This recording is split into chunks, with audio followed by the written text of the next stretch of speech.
Shubhodayam, welcome to morning session. Gently kept your hands on your face for 10 seconds. 10, 9, 8, 7, 6, 5, 4, 3, 2, 1, 0. అరచేతులు చూస్తూ నెమ్మదిగా కళ్ళు తెరుద్దాం. 5, 4, 3, 2, 1, 0. ముందుగా మనందరికీ గురువుగారిన బ్రహ్మర్షి పితామహ పత్రిజీకి సహస్ర కోటి నమస్సుమంజులు, సహస్ర కోటి కృతజ్ఞతలు అర్పించుకుంటూ ఓషో గారిని ఆహ్వానించుకుందాం. ఓషో గారి ద్వారా విజ్ఞాన భైరవ తంత్ర, శివుడు పార్వతీమాతకు చెప్పిన జ్ఞాన సూత్రాల గురించి, ధ్యాన సూత్రాల గురించి, టెక్నిక్స్ గురించి మనం తెలుసుకుంటున్నాం. అందులో భాగంగా తంత్ర అనేది ప్యూరిటీ అనే విషయం మీద స్వచ్ఛత గురించి మాట్లాడుతున్నారు. తంత్రాలో స్వచ్ఛత, ప్యూరిటీ అనేది ఉందా అనే క్వశ్చన్కి సమాధానం చెప్తున్నారు. ఎందుకంటే మనము సాధారణంగా మంచి చెడు అనే ద్వంద్వాలతో కొట్టుకుపోతూ ఉంటాం. శుభము అశుభము, శుభాశుభము, శుభము అశుభము, మంచి చెడు. తంత్ర విషయంలో ఈ యొక్క డివిజన్ అనేది, ద్వంద్వాలు అనేది ఒక్కో, దానికి అర్థం బద్ధం లేని వ్యవహారం. కానీ అన్నీ మనం ద్వంద్వాలతోనే ఉన్నాం. మన పెంపకం ద్వంద్వాలతోనే ఉంది. అంతా గందరగోళం అంతా అక్కడి నుంచే ఉంది. ఇప్పుడు ఒక ఋషిని అడిగామనుకోండి, ఒక సెయింట్ని అడిగామనుకోండి, ఆయన ఏం చెప్తాడు? కామ, క్రోధ, లోభ, మద, మోహ, మాత్సర్యాలు శత్రువులు అని చెప్తాడు. అంటే కోపం మంచిది కాదు, కామం మంచిది కాదు, కామ క్రోధ, ఇంకా లోభం మంచిది కాదు, మదం మంచిది కాదు, మాత్సర్యం మంచిది కాదు. గుడ్జిఫ్ ఏమని చెప్తాడు? నెగిటివ్గా ఉండడం బ్యాడ్, పాజిటివ్గా ఉండటం గుడ్ అని చెప్తాడు. అలాగే జైనిస్టు, బుద్ధిస్టులు, హిందువులు, క్రిస్టియన్స్, మహోదయన్స్ ఎవరి అభిప్రాయాలు, ఎవరి డెఫినేషన్స్ వారికి ఉన్నాయి. ఏది గుడ్ బ్యాడ్ పట్ల, మంచి చెడుల పట్ల. అయితే కొన్ని విషయాలు మంచివి, కొన్ని విషయాలు చెడ్డవి అని చెప్తూ ఉంటారు. అదేవిధంగా అందరూ, అన్ని మతాల వారు మొత్తం ప్రపంచవ్యాప్తంగా ఇలాగే పెంచబడ్డారు, ఇలాగే జరుగుతూ. గుడ్ ఈజ్ ప్యూర్ అంటాం, బ్యాడ్ ఈజ్ ఇంప్యూర్ అంటాం. తంత్ర అలా కాదు, అసలు డీప్ ప్రాబ్లంలోకి వెళ్ళిపోతుంది. Is a deep problem. తంత్ర ఏం చెబుతుంది? పైన డివిజన్స్ కాదు, పైన వ్యవహారాలు కావు. మంచి చెడు అనేది బయట వ్యవహారాలు. ప్యూరిటీ అంటే ఏంటి? అసలు ద్వంద్వం చేయటమే, డివైడ్ చేయడమే ఇంప్యూరిటీ. ఇంప్యూరిటీ అంటే అది కలుషితమైపోయింది. ద్వంద్వాలు అంటే రెండుగా విడగొట్టడమే కలుషితమైపోయింది. మంచి చెడు అని చెప్పడం, మంచి చెడు అని ఇంకా ఇది అంత పెద్ద కన్ఫ్యూజన్ వచ్చేస్తుంది, గందరగోళం అయిపోతారు. కృష్ణుడు భగవద్గీతలో సుభాసు పరిత్యాగి అన్నా అది మాత్రం త్యాగి అని వదిలిపెట్టేమన్నాడు, పరిత్యాగి అంటే విశేషంగా వదిలిపెట్టమన్నాడు. కానీ అది వదిలిపెట్టలేము మనం. వదిలిపెట్టలేనటువంటి స్థితిలో మనం ఉన్నాము. అంటే అందరూ, ప్రజలంతా ఉన్నారు, ప్రపంచవ్యాప్తంగా అందరూ అదే ఉన్నారు. కానీ తంత్ర భిన్నంగా ఉంటుంది. కృష్ణుడు చెప్పినట్టుగానే శుభాశుభము రెండు లేదు. తంత్ర ప్యూరిటీ అంటే ఇన్నోసెన్స్గా ఉండటం. ఇన్నోసెన్స్. చిన్నపిల్లవాడికి మంచి చెడు తెలుస్తుందా? వాడు కోపంగా ఉండొచ్చు, కోపంగా ఉండకూడదు, అది బ్యాడ్ ఇది బ్యాడ్ అని ఏం తెలుస్తుంది? ఏం తెలియదు. సహజంగా ఉంటాడు, వాడు సహజస్థితిలో ఉంటాడు. ఆ ఇన్నోసెన్స్గా పసివాడు ఇన్నోసెన్స్గా ఎలా ఉంటాడో అలా.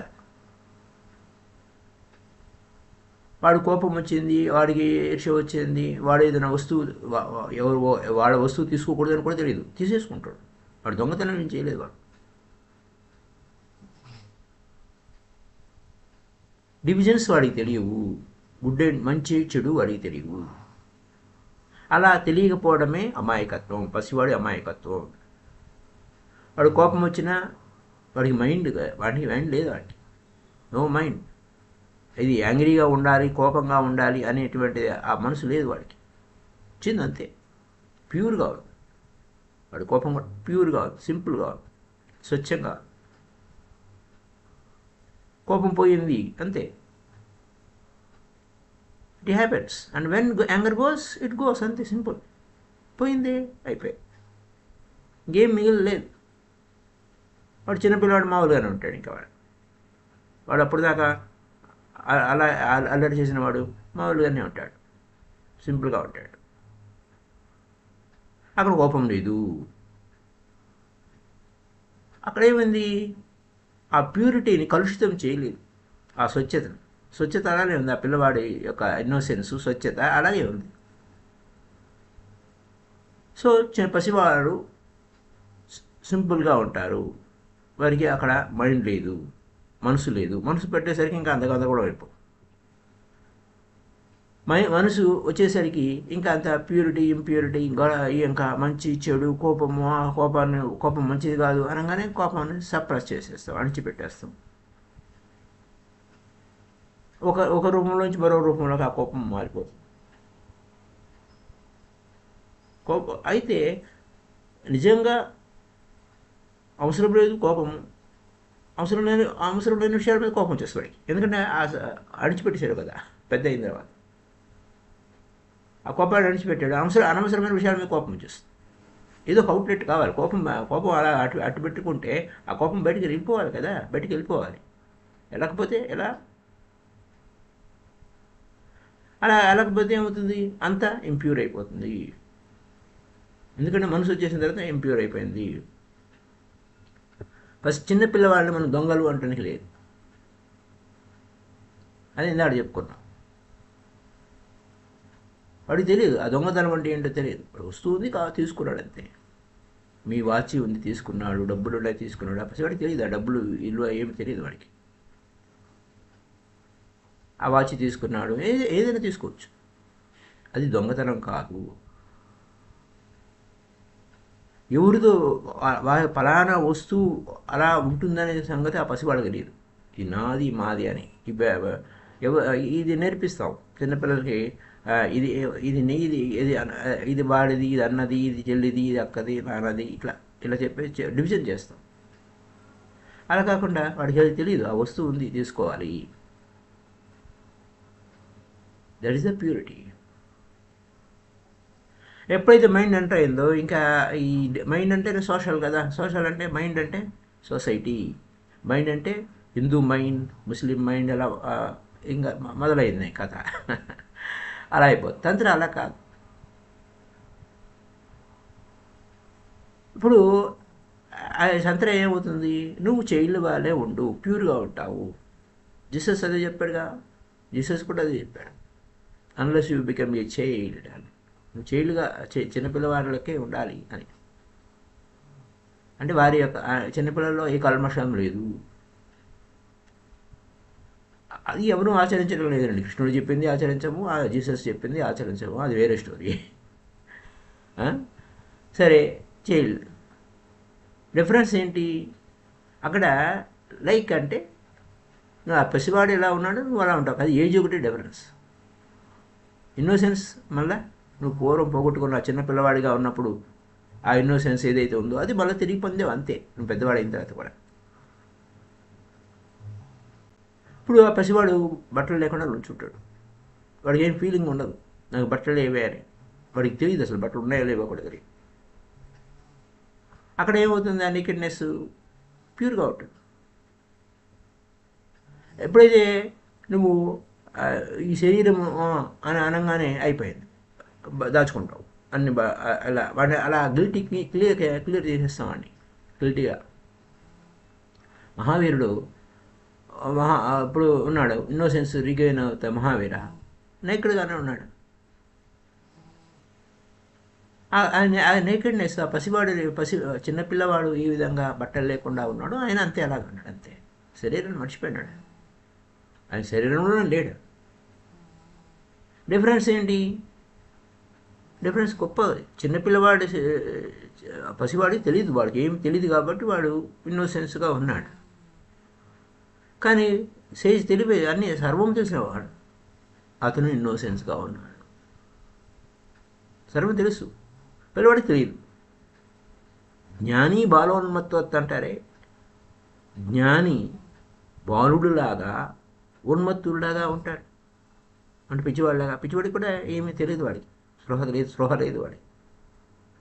అలాగే జ్ఞాని కూడా అలానే ఉంటాడు, పిల్లవాడిలాగా ఉంటాడు, పసివాడిలాగా ఉంటాడు. అయితే ఎప్పుడైతే ఇక ఆ పిల్లవాడికి నాకు బట్టలు లేవు, అందరూ బట్టలు లేవు అనేసరికి అపరాధ భావనకు లోనవడం మొదలవుతాడు, షేమ్ ఫీల్ అవుతూ ఉంటాడు. అలాగే పెద్దవాళ్ళు కూడా ఉత్సాహంగా షేమ్ అంటూ ఉంటారు. అప్పుడు తెలుస్తుంది వాడికి. అప్పుడేమవుతుంది, ఆ ఇన్నోసెన్స్ పోతుంది. దాని అజ్ఞానం, ఆ ఇన్నోసెన్స్ ఇచ్చిన పసివాడి ఇన్నోసెన్స్ అంటే అజ్ఞానము. అజ్ఞానం అంటే నీకు నాలెడ్జ్ కావాలి, నాలెడ్జ్ అంతా గందరగోళం అయిపోయి, ఆ నాలెడ్జ్ వచ్చేసరికి ఏమైంది, వాడి పసితనం పోయింది, డిస్ట్రాయ్ అయ్యేది. బైబిల్లో ఒక విచిత్రమైన స్టోరీ ఉంటుంది ఆదాము ఈవు గురించి. ఈడెన్ గార్డెన్లో ఒక చెట్టు జ్ఞాన వృక్షము అనేది ఉంటుంది. ఆ వృక్షం ఫలం తింటే పాపం అయిపోయింది. వాడు ఈ షేమ్ ఫీలింగ్, నేకిడ్గా ఉన్నాను, అప్పుడు దాకా వాళ్ళు నేకిడ్గానే ఉన్నారు. ఆదాము ఈవు నేకిడ్గానే ఉన్నారు, నగ్నంగా ఉన్నారు.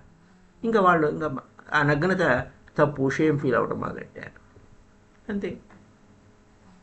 అక్కడి నుంచి వారికి కోపం అంటే ఏంటో తెలిసింది.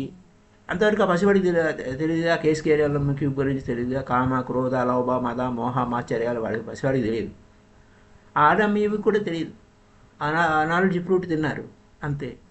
అంటే నీకు నాలెడ్జ్ వచ్చేసరికి నీ ఇన్నోసెన్స్ కలుషితం అయిపోయింది, ఇన్నోసెన్స్ లేదు. అప్పుడు వారికి అంతవరకు తెలియదు, వారికి కోపం అంటే ఏంటో తెలియదు, కామం అంటే ఏంటో తెలియదు, ఇంకేమీ తెలియదు వారికి. వాడు పిల్లవారుగా ఇన్నోసెన్స్లోనే ఉన్నారు. ఎప్పుడైతే జ్ఞాన వృక్షం తిన్నారో కథ మాయమైపోయింది. అందుకోసం ఇక్కడ నాలెడ్జ్ ట్రీ అనేది తినటం వలన సమస్య వచ్చి పడింది అక్కడ. సో బైబిల్ నాలెడ్జ్ అంటే పాపం చేసినాడు. ఆ నాలెడ్జ్ ఫ్రూట్ తిన్నాడు కానీ పాపం చేసినాడు, అయిపోయింది. పాపం చేసిన వాడు ఏమయ్యాడు, ఆ ఈడెన్ గార్డెన్ నుంచి బయటికి తెరమేశారు అతన్ని. ఆ ఆదాము ఈవుని ఇద్దరిని వెలివేశారు, పనిష్ చేశారు. దేనివలన? నాలెడ్జ్ వలన. అయితే నువ్వు ఈ దేవుని రాజ్యంలోకి లేదా ఈడెన్ గార్డెన్లోకి ఎప్పుడు ప్రవేశిస్తావు? నువ్వు unless you become a child again, ఇన్నోసెన్స్గా అయితే, నాట్ నోయింగ్ అయితే, నువ్వు అప్పుడు ఏమి తెలియనటువంటి స్థితిలో ఉంటే నువ్వు లోపలికి రావచ్చు. అది కండిషన్స్ అప్లైడ్ అనమాట. ఇన్నోసెన్స్ అవుతేనే వస్తావు. ఇదంతా మానవుడి కథ. ఆ బైబిల్లో కథ అంటే మానవుడి కథ. ఈ పిల్లవాడు అక్కడ ఈడెన్ గార్డెన్ ఉండదు. ప్రతి మానవుడి కథ, ఆదాము ఈవు కథ. ప్రతి మానవుడు ఆదాము ఈవు ఎప్పుడో పుట్టినవాడు వాళ్ళ గురించి కాదు, ఇది జరుగుతున్న కథ. ఈ జరుగుతున్న కథలో ప్రతి పిల్లవాడు ఆ ఈడెన్ గార్డెన్ నుంచి వాడిని బయటికి తరిమేస్తారు. ఎవరో ఆదాము ఈవుని తరిమేయడం కాదు, ప్రతి పిల్లవాడు ఇప్పటికి కూడా. ఎందుకంటే ప్రతి పిల్లవాడు ఏ విధంగా జీవిస్తున్నాడు, చైల్డ్హుడ్, ఆ బాల్యంలో ఇన్నోసెంట్గా ఉన్నాడు, వితౌట్ నోయింగ్ ఎనీథింగ్. ఏది తెలియదు వాడికి, ఈజ్ ప్యూర్, స్వచ్ఛంగా ఉన్నాడు. అప్పుడు ఇది ప్యూరిటీ. ఆ ప్యూరిటీ ఏంటి? ఆ పిల్లవాడు కదా, అజ్ఞానం, దానివల్ల ఆ ప్యూరిటీ వచ్చింది. అది కంటిన్యూ కాదు, అది becomes a purity of wisdom. You cannot relay on it. దాన్ని పట్టుకోలేము, అది పోతుంది. ఏదో వాడేమిటి, ఫ్రూట్ ఆఫ్ నాలెడ్జ్. ఆ ఫ్రూట్ ఆఫ్ నాలెడ్జ్ ఇక్కడ ఫ్రూట్ ఆఫ్ నాలెడ్జ్ ట్రీ అనమాట. ఆ ట్రీ ఎక్కడ ఉంది ఇప్పుడు? మనకి కాలేజీలోను, స్కూల్లోను, యూనివర్సిటీలోను ఉంది. స్కూల్స్, కాలేజెస్, యూనివర్సిటీస్ ఆ ట్రీ సబ్స్టిట్యూట్ చేశారు, ప్రత్యామ్నాయం అన్నమాట. ఈడెన్ గార్డెన్లో నాలెడ్జ్ ట్రీ ఉంటే, ఆ జ్ఞాన వృక్షం ఉంటే, ఆ జ్ఞాన ఫలాన్ని వాడు తినటం వలన వారు పాపం చేసిన వారు అయిపోయారు.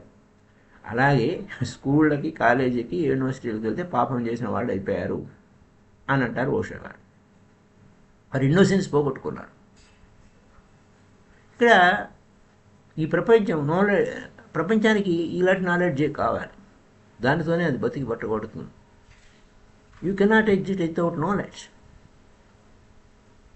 ఎప్పుడైతే నాలెడ్జ్ వచ్చిందో ద్వంద్వాలు వచ్చేసాయి, మంచి చెడులు వచ్చేసాయి, అన్నీ వచ్చేసాయి. ఇంకా మొత్తం everything division division division, good bad, what is bad, what is good, అంతే క్వశ్చన్.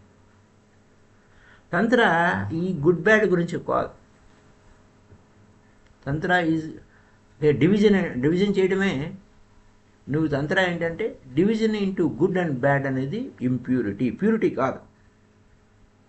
నువ్వు ప్రతిదాన్ని మంచి చెడు అనే ద్వంద్వాలతో చేయడమే అది కలుషితమైపోయింది. నువ్వు అంత మునుపు ఎలా ఉన్నావు? ప్యూర్గానే ఉన్నావు. You are in impure. కానీ నాలెడ్జ్ ఏది వచ్చేసింది, ఈ నాలెడ్జ్ ఏం తీసుకొస్తుంది? మంచి చెడులు తీసుకొచ్చేస్తుంది. దాని నుంచి తప్పించుకోలేవు, దాని నుంచి పోవాల్సింది జీవితం. జీవితం ఇలాగే జరుగుతుంది. అయితే వన్ కెన్ అధిగమించాలి. శుభము అశుభము పరిత్యాగం అంటే రెండింటిని అధిగమించాలి. అలాగే మంచి చెడుని అధిగమించాలి. కానీ అక్కడే ఇరుక్కుపోతారు. నువ్వు ఎప్పుడైతే అధిగమించావో శుభము అశుభము రెండింటినీ అధిగమించావో అప్పుడు నీ ఇన్నోసెంట్ ఎంటర్ అవుతుంది. నీ యొక్క ఆ సహజ స్థితి ఎంటర్ అవుతుంది, ఆ చైల్డ్హుడ్ ఎంటర్ అవుతుంది.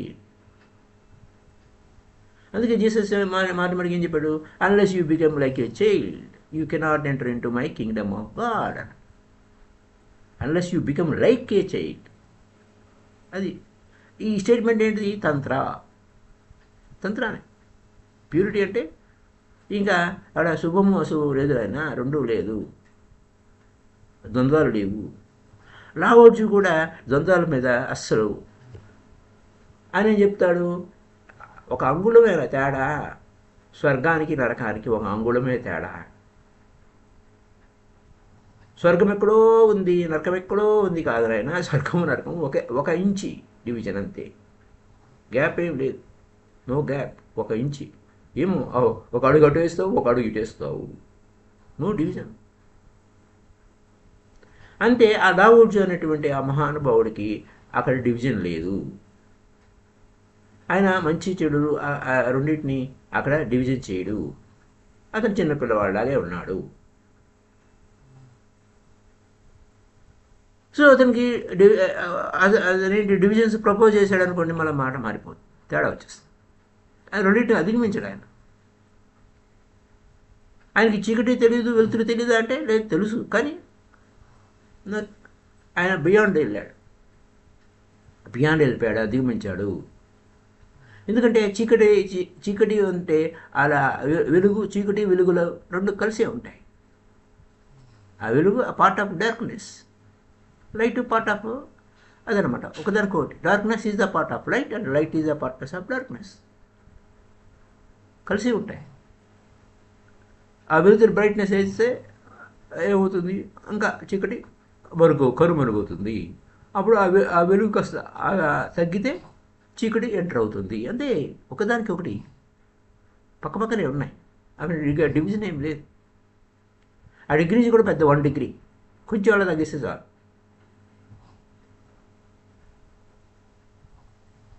అయితే అవి మనకు అనిపిస్తుంది అవి ఆపోజిట్ కదండి, చీకటి వేరు వెలుతురు వేరు అని, ఆపోజిట్ అని. కానీ అవి రెండు కాదు. లైఫ్ అండ్ డెత్ తీసుకుందాం. పుట్టడం, పోవడం, లేదా జీవించడం, చచ్చిపోవడం. Love and hate, good and bad, everything is a part of one. ఒకటే బొమ్మ, బొరుసు, నాణ్యం, బొమ్మ బొరుసు కలిస్తేనే అది. మంచి చెడు రెండు కలిసే ఉంటాయి. ప్రేమ ద్వేషం రెండు కలిసే ఉంటాయి. జీవితము మరణం రెండు కలిసే ఉంటాయి. ఒకే ఎనర్జీ, కానీ డిఫరెన్స్ 1 డిగ్రీ తేడా, అంతే. అవి ఎప్పుడు రాత్రి పగలు కంటిన్యూ వస్తూనే ఉంటాయి. రాత్రి పగలు ఒక డివిజన్, అంతే. అసంధ్యాకాలం, ఉషోదయం, అంతే ఆ డివిజన్. ఇలా ఉంటుంది. దాన్ని మార్చేసేదానికి ఏం లేదు. ఈ పాయింట్ నుంచి ఏం లేదు. ఒకదానికొకటి అలా మెర్జ్ అవుతూ ఉంటాయి. There is no division. అలాగే what is good, what is bad అందరూ డిమార్క్ చేస్తూనే ఉంటారు, ఈ మంచి చెడు అని. కానీ తంత్ర అలా కాదు. తంత్ర ఇస్ అ ప్యూరిటీ. మీన్స్ తంత్ర అంటే అక్కడ ఏ డివిజన్ లేదు. మంచి ప్యూరిటీ అంటే ఇన్నోసెన్సే. ఆ పసివాడికి తెలియదు కదా, అలాగా. సో ఇక్కడ ఈ ప్రపంచంలో ఇవన్నీ ఏం అర్థం కాదు. అసలు ఈ తాంత్రిక డెఫినేషన్ భగవద్గీత అర్థం కాలేదు. శుభ పరిచయం కట్టడం ఏమిటి అని. అలాగే ఇక్కడ ఇది అర్థం కాదు, మిస్అండర్స్టాండ్ చేసుకున్నాం. చాలా సున్నితమైనది, చాలా సన్నటి పొర, డెలికేట్గా ఉంటుంది. అది ఆ తాంత్రిక సేజ్ని నువ్వు ప్రత్యక్షంగా చూడలేవు. ఆర్డినరీ సైన్స్ బాగా కనబడుతూ ఉంటారు, వారిని రికగ్నైజ్ చేస్తాం, ఫాలో అవుతాం, వారి స్టాండర్డ్స్ చెప్తారు, వారి డెఫినేషన్ చెప్తారు, వారు మోరల్గా ఎలా ఉండాలి అలా ఉండాలని చెప్తారు. సేజ్, తాంత్రిక సేజ్ అసలు అతను గుర్తుపట్టడమే కష్టం. ఎందుకంటే ఏది ఇంకా శుభాల గురించి అతను ఏం చెప్పడం, అన్నింటిని అధిగమించి ఉన్నాడు. నీ మనసు ఏ విధంగా శూన్యం చేయాలి, నీ మైండ్ జీరో ఎలా చేయాలి, దాని మీదే అక్కడ ఎంత దృష్టి.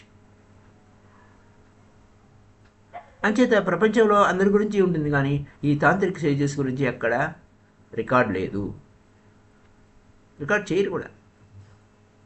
ఎందుకంటే వారిని గుర్తించడం చాలా కష్టం. ఒకసారి కన్ఫ్యూషియస్, చైనా తత్వవేత్త, లావోజీ దగ్గరికి వెళ్ళాడు. లావోజీ కూడా ఆయన చైనాలోనే ఉన్నాడు. ఆయన తంత్ర అనే పదం కూడా తెలియదు లావోజీకి, కానీ ఆ మైండ్ అంతా కూడా తాంత్రిక అవేకెండ్ స్టేజ్ అన్నాడు. తాంత్రికల్గా అవేకెండ్ స్టేజ్, అవేకెండ్ సేజ్ అంటే మహర్షి, ఆ గొప్ప స్థితికి చేరుకున్నాడు. ఆయన తంత్ర అనే పదం తెలియదు, మీనింగ్ కూడా తెలియదు, కానీ ఆయన వ్యవహారం అంతా తాంత్రిక వేలా ఉంటుంది. ఆయన ద్వంద్వాలు అంటే ఒప్పుకోడు, మంచి చెడు అనే పాయింట్. ఈయన వచ్చి కన్ఫ్యూజన్స్ మైండ్ ఏంటంటే ఒక గొప్ప వ్యక్తి అనమాట. ఏ మొరాలిటీ అవి ఇలా ఉండాలి, అలా ఉండాలి, ఇది మంచి అది చెడు అని అంత కన్ఫ్యూజన్ స్టేట్మెంట్స్ అంతా ఉంటుంది. ఇలా ఉండాలి స్టాండర్డ్స్ అని చెప్తూ ఉంటాడు చైనాలో. కాబట్టి అది ఏగల్గా ఆయన ఎంతో గొప్ప వ్యక్తి. ఆయన వచ్చాడు, లావోజీని చూడటానికి వచ్చాడు. లావోజీని అడిగాడు, ఏమండి మంచి ఏంటి చెడు ఏమిటి డెఫినేషన్ చేయండి అన్నాడు. స్పష్టంగా చెప్పాలి నాకు అన్నాడు.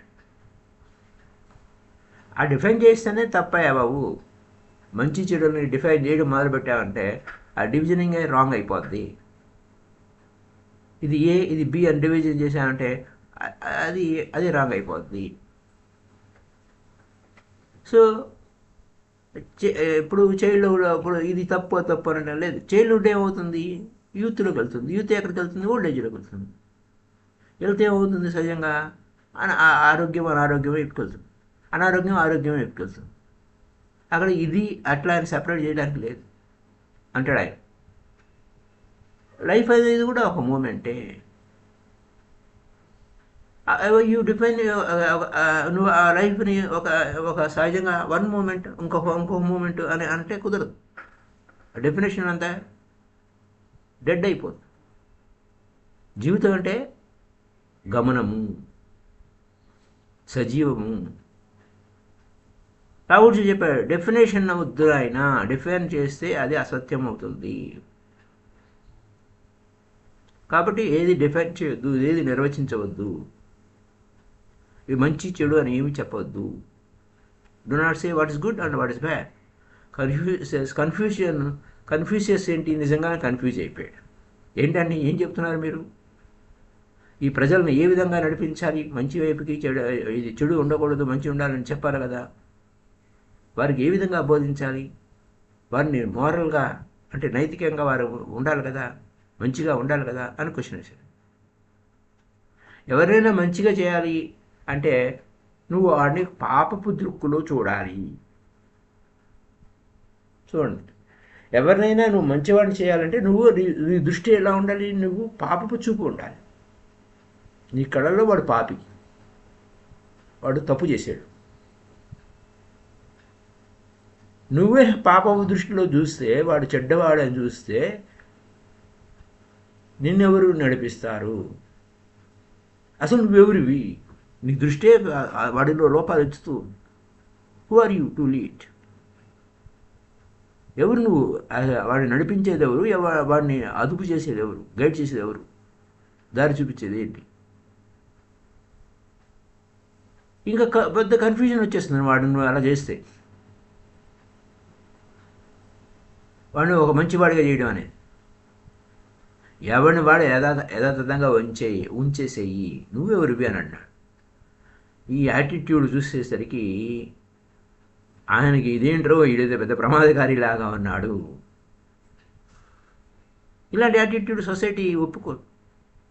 కన్ఫ్యూజెస్ ఇంకా లావుజన్ మళ్ళీ అడిగాడు, ఏమయ్యా ఏంటి సహజంగా ఉండాలా? సహజస్థితి సరిపోతుందా? ఇంకా నీకు మొరాలిటీ ఏం అవసరం లేదా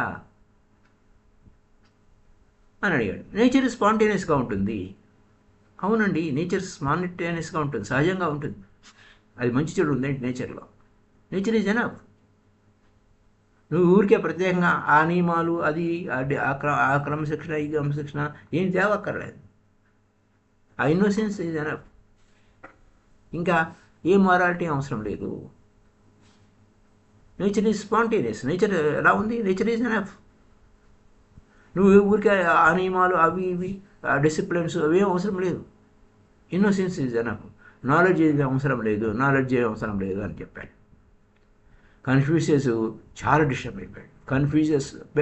లోనే కన్ఫ్యూజన్ అయిపోయి చాలా డిస్టర్బ్ అయిపోయి ఏం చేశాడు? ఆ రాత్రి నిద్రపోలేదు. శిష్యులు అడిగారు, ఏమండి ఏం జరిగింది? మీ మీటింగ్ బాగా సక్సెస్ఫుల్ అయ్యిందా? ఏం జరిగింది అని అడిగారు. కన్ఫ్యూషన్స్ ఆన్సర్ చెప్పాడు. వాడి దగ్గరికి పోవద్దు, చాలా ప్రమాదకారి, వాడు డ్రాగను, వాడు కాల్ చేస్తాడు మనుషుల్ని, అసలు వాడు మనిషే కాదు, వాడి వద్దకు పోవద్దు. మీరు ఏమైతే విన్నారో ఎవరైనా రావుజీ గురించి ఎవరైనా చెప్తుంటే వినొద్దు, వారి దగ్గర నుంచి దూరంగా పారిపోండి, ఎందుకంటే మీ మైండ్ కంప్లీట్గా డిస్టర్బ్ చేసేస్తాడు అని ఆ శిష్యులు చెప్పారు. ఎందుకంటే ఇదంతా తంత్ర. మనసు తంత్ర ఎప్పుడు ఏం ఆలోచిస్తుంది? దేని గురించి? మనసుని ఏ విధంగా అధిగమించాలి. మనసు అంటేనే ద్వంద్వాలు, మంచి చెడు. అలాగే ఈ మనసు అనగానే ఈ సొసైటీ నుంచి వచ్చింది కాబట్టి ఇంకా మనసు అలానే ఉంటుంది. వాటిని ఎలా అధిగమించాలి? మనసుని ఏ విధంగా చిత్తవృత్తి నిరోధించేయాలి? మనసుని ఏ విధంగా జీరో చేసేయాలి? అంతే. అదే కాకుండా మైండ్ ఎప్పుడు కూడా డెఫినేషన్స్ చెప్పుకుంటూ ఉంటాం. నియమాలు, సిద్ధాంతాలు, అట్లా ఇట్లా ఆర్డర్ ఉండాలి, అలా ఉండాలి. తంత్ర ఏ ఆర్డర్ లేదు. అది చాలా సూక్ష్మమైన పాయింట్. అది తంత్రాన్ని అవగాహన చేసుకోవాలంటే శ్వాస గమనించాలి. శ్వాసలో గమనింపులో ఆ ఉచ్ఛ్వాసన శ్వాసలు మనకు తెలుస్తాయి. కానీ శ్వాస ఒక పాయింట్లో ఆగుతుంది. లోపలికి వెళ్ళాక మళ్ళీ పాయింట్స్ తిరిగి సర్టెన్ పాయింట్స్ తిరిగి తంత్ర చెప్తుంది. అలాగే శ్వాస మలుపు తిరుగుతుంది అని సర్టెన్ పాయింట్ చెప్తుంది. లోపలికి వెళ్ళేది మలుపు తిరుగుతుంది, ఆ మలుపు గమనించు. ఆ మలుపులు అవేమి మనకేం తెలియదు. అది శ్వాస అంతే. శ్వాస పుట్టినప్పటి నుంచి ఆడుతూనే ఉంది, పోయేదాకా ఆడుతూనే ఉంటుంది. అది మన చేతిలో లేని వ్యవహారం. ఈ సబ్టల్ పాయింట్, సూక్ష్మమైన వెరీ వెరీ సబ్టల్ పాయింట్, చాలా సబ్టల్గా, చాలా సూక్ష్మంగా ఎంతో అవేర్నెస్ ఉంటేనే మనకు అది తెలుస్తుంది. కన్ఫ్యూజన్స్ అర్థం కాల లావోజు. కన్ఫ్యూజన్స్ వెళ్ళిపోయిన తర్వాత లావోజు ఏం చేశాడు? పక్క నవ్వుతున్నారు. శిష్యులు అడిగారు, ఏంటండి ఎందుకు నవ్వుతున్నారు మీరు? ఏం జరిగింది? కన్ఫ్యూజన్స్ చైనాలో గొప్పవాడు, వాడే మైండ్ వాడికి బారియర్ అయిపోయింది, మనసు అవరోధం అయిపోయింది, మనసు అధిగమించలేకపోయాడు. సహజంగా మనసు బ్యారియర్ అనేది అర్థం చేసుకోవచ్చు, కానీ కన్ఫ్యూషన్స్ మైండ్ కూడా బ్యారియర్ అయిపోయింది, అవరోధం అయిపోయింది. నన్ను కొంచెం కూడా అర్థం చేసుకోలేదు అతను. సో నేనేం చెప్పినా అతనికి మిస్అండర్స్టాండింగ్ అయిపోయింది. ఈ ప్రపంచాన్నంతా నేను పరిపాలిస్తాను, ఈ ప్రపంచాన్నంతా నేను ఒక కన్ఫ్యూషన్స్ కొన్ని స్టేట్మెంట్స్ ఇస్తామంటే ఆర్డర్స్, ఇలా ఉండాలి, అలా ఉండాలి, నియమాలు. అనగా అసలు నువ్వెవడువయ్యా ఆర్డర్ ఇవ్వడానికి ప్రపంచాన్ని. ఆర్డర్ అనేది లోపల నుంచి వస్తుంది. ఆర్డర్ ఎవడి ఆర్డర్ వాడికి లోపల నుంచి వస్తుంది. నువ్వు పక్కవాడిని ఆర్డర్ ఇవ్వడం కాదు, లోపల నుంచి రావాలి. అప్పుడు లవ్ చెప్పాడు, నువ్వు ఆ డిజార్డర్ అయిపోతుంది లవ్ అని చెప్పాడు. అతను ఆర్డర్లో పెట్టాలనుకుంటున్నాడు, లేదా నేను ఆర్డర్లో పెట్టాలనుకున్నవాడే డిజార్డర్లో పెట్టేస్తున్నాడు. అది ఆ గందరగోళం అయిపోయాడు. సో ఏది ఇంపోజ్డ్ అంటే బలవంతంగా ఏవి రుద్దకూడదు. ఆ లోపల నుంచి రావాలి. ఆ లోపల నుంచి రావాలంటే ఆ మనసుని శూన్యం చేసుకొని ఆ మనసు జీరో చేసుకోవడం, ఇలా ఆ మనసుని ఎలా అధిగమించడం తెలుసుకుంటే లోపల నుంచి వాడి ఆర్డర్ వాడికి వస్తుంది అంతే. తంత్ర అంటే స్పాంటేనియస్ ఇన్నోసెన్స్, సహజ స్థితి, సహజమైన శ్వాస గమనింపు. ఆ సహజమైన శ్వాస గమనింపులో ఒక సర్టెన్ పాయింట్స్ దగ్గర ఎక్కడ ఆగింది, ఎక్కడ గ్యాప్ వచ్చింది, లేదా ఎక్కడ టర్నింగ్ అయ్యింది, ఎక్కడ బయట కానీ లోపల కానీ, అలాగే అది ఉచ్ఛ్వాస నిశ్వాసగా మారిపోయి ఆ యొక్క కరిగిపోయే క్షణాలు ఏమిటి, ఇవన్నీ పాయింట్స్. దాని మీద అంతా. అంతేగాని ఇలా ఉండు అలా ఉండు అంటే చెట్టు ఈ విధంగా ఉండు ఆ విధంగా ఉండు ఉంటుందండి. చెట్టులాగా పెరుగుతుంది అంతే. అంతేగాని నీ గార్డెన్లో చెట్టు ఏం చేస్తావు, నువ్వు ఆ చెట్టుని ట్రిమ్మింగ్ చేస్తావు. ఫారెస్ట్లో చెట్టు ఎలా ఉంటుంది, సహజంగా పెరుగుతుంది, స్పాంటేనియస్గా పెరుగుతుంది. అట్లా పో కొమ్మలు కొట్టేసేయండి, అడ్డం వచ్చేసింది, ఇవన్నీ నువ్వు గందరగోళం చేస్తావు. అక్కడ ఆ అడవిలో ఉన్న చెట్టు సహజంగా ఎదుగుతుంది. అడే ఏమైనా గైడెన్స్ ఇస్తే మిస్గైడెన్స్ అవుతుంది. తంత్ర అంతే, ఎవరి గైడెన్స్ ఈజ్ మిస్గైడెన్స్ అంటుంది. నువ్వు గైడ్ చేస్తే అది కాదు. ఇక్కడ సహజమైన శ్వాసను గుర్తించు. ఇక్కడ ఏంటంటే tantra we are talking about only meditation. ఇలా గైడ్ కాదు, not gated, not directed, not motivated, simply growing. సహజమైన శ్వాస నడుస్తుంది. ఈ విధమైనటువంటి హారం. సో ఆ లోపల ఇన్నర్ లా ఈజ్ ఎనఫ్. నువ్వేదో కొత్త లా అక్కర్లేదు, ఇన్నర్ లా ఈజ్ ఎనఫ్. వేరే అదర్ లా అక్కర్లేదు. ఏదైనా అవసరం అని అనుకుంటే that you do not know the inner law అంటే ఇన్నర్ లా సంగతి నీకు తెలియలేదయ్యా. ఏదైనా ఒక లా ఉందంటే ఇన్నర్ లా సంగతి నీకు తెలియలేదు. ఆ ఇన్నర్ లాతో కాంటాక్ట్ని నువ్వు మిస్ అయిపోయావు. So the real thing is not something imposed. Real thing ఏంటి, సహజమైనటువంటి ఆహారం ఏదో ఇంపోజ్ చేసి బలవంతంగా రుద్దేది కాదు. రియల్ థింగ్ అనేది రిగైనింగ్ ద బ్యాలెన్స్. అది సహజంగా తన సహజ స్థితులలో సమతూకంలోనే ఉంటుంది. Again moving in to the centre. Balance ఏం చేస్తుంది, ఏ బరువు లేకుండా ఉంటే కరెక్ట్గా సెంటర్కి వెళ్ళిపోతుంది ఆ తూకం. Again returning to home. అది ఇన్నర్లా. మాటిమాటికి నువ్వు దారి తప్పినా మళ్ళీ తిరిగి ఆ యొక్క శ్వాస గమనంలో ఎలా ఉంటావో ఆ విధంగా నీ కేంద్రంలో నువ్వు ఉంటావు. ఇంకా ఈ మతపరమైన వ్యవహారాలన్నీ గందరగోళంగానే ఉంటాయి. అంతా మనుషులందరూ పాపులే, ఇంకేంత గందరగోళమే ఉంటుంది. వారు పాపం చేశారు, అది తప్పు ఇది తప్పు, ఇంకా గందరగోళం. ఏ మతమైనా అన్ని మతాలు అలాగే, అంత మత పెద్దలు, సోకాల్డ్ ప్రీస్టులు, మేము మతపరమైన వాళ్ళము, మేము మోరలిస్టులము అని. ఎందుకంటే వారి ఆలోచన అంతా నువ్వు అంత సహజంగా నువ్వు చెడ్డవాడివి అంటాడు. కాబట్టి ఈ విధంగా చేస్తే నీకు మంచితనం ఎలాగో మేము నేర్పిస్తాము, ఇట్లా చేయాలి అలా చేయాలి అంతే. ఈ విధంగా ఈ ప్రపంచాన్ని అంతా గందరగోళం చేసి పెట్టేశారు. ఆ కన్ఫ్యూషియస్ పిచ్చివాళ్ళ వీళ్ళు మాదిరి తయారు చేస్తారు. అలా సెంచరీస్ వేలాది సంవత్సరాల నుంచి, వందలాది సంవత్సరాల నుంచి ఈ యొక్క డిసిప్లైనింగ్ అనేది మొదలెట్టారు. అన్ని కంట్రీస్ అలాగా మొదలెట్టారు. సెంచరీస్ వందలాది సంవత్సరాలు ఆ విధంగా చెప్పి అలా గందరగోళం అయిపోయారు. తంత్ర ఇవన్నీ ఈ గోల ఏం లేదు. తంత్ర ఏంటి, నీ లోపల మంచితనం, నీ లోపల ఉన్న వ్యవహారం కావాలి. గుర్తుపెట్టుకోవాల్సిన తంత్ర says that every one is Born good. ప్రతి ఒక్కడు మంచిగానే పుట్టాడు. ఆ మంచితనం అనేది నీ సహజ స్థితి, అంతే, సింపుల్. You're already good. నువ్వు కొత్తగా గుడ్ అయ్యేదేం లేదు, నువ్వు ఆల్రెడీ మంచివాడు వేరు. అయితే ఏంటి నీకు అవసరం ఏంటి? సహజంగా నువ్వు పెరగాలి అంతే. నువ్వు ఆల్రెడీ మంచివాడివే, నువ్వు సహజంగా పెరుగు. అంతేగాని నీ బలవంతంగా ఏమి వృద్ధక్కర్లేదు. So that is why nothing is taken as bad. ఇంకా నువ్వు సహజంగా మంచివాడివి, సహజంగా నువ్వు పెరుగు. అప్పుడు ఇంకేది చెడు అనేది లేదు. కోపం వచ్చింది, ఓకే, నో ప్రాబ్లం. సెక్స్ వచ్చింది, ఓకే. గ్రీడ్ వచ్చింది, ఓకే. తంత్ర సేస్ ఆల్సో గుడ్. అంటే అక్కడ నీకు ఏదైనా ప్రాబ్లం ఏదైనా ఉందంటే నువ్వు కేంద్రం నుంచి తప్పిపోవటమే ప్రాబ్లం, తప్ప ఇంకేం లేదు. నీ సహజస్థితిలో ఉంటే చాలు. నువ్వు కేంద్రం నుంచి నీ కోపం వచ్చిందా, దాన్ని ఎలా వాడాలో తెలీదు, తప్పిపోతే నీ కేంద్రంలో నువ్వు ఉంటే. అందుకోసమే తంత్రాన్ని కేంద్రంలో నిన్ను ఉంచుతుంది. నువ్వు ఆల్రెడీ మంచివాడివేనాయనా.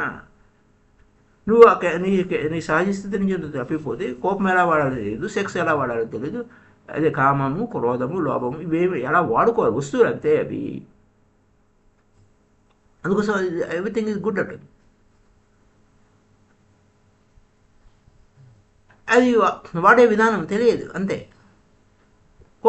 అక్కడ కోపము చెడ్డది అది ప్రాబ్లం ఏంటంటే నువ్వు లోపల లేవు. కోపం వచ్చినప్పుడు నువ్వు బయటకు వచ్చేసావు, లోపల లేవు. అంచేత ఆ కోపం పెద్ద సమస్య తెచ్చిపెట్టింది. సో ఇలా అన్ని సమస్యలకి మూలం మనం ఈ ఎగ్జిస్టెన్సీలో ఏమేమి చేస్తున్నాం, పొరపాట్లు, దేవుడు దయ్యము ఏ విధంగా సృష్టించాము, దయ్యం లేకపోతే దేవుడు లేడు, ఇట్లా ఎందుకు మనం అలా క్రియేట్ చేసామనే విషయాలు రేపటి ఎపిసోడ్ చెప్పుకుందాం. Thank you very much.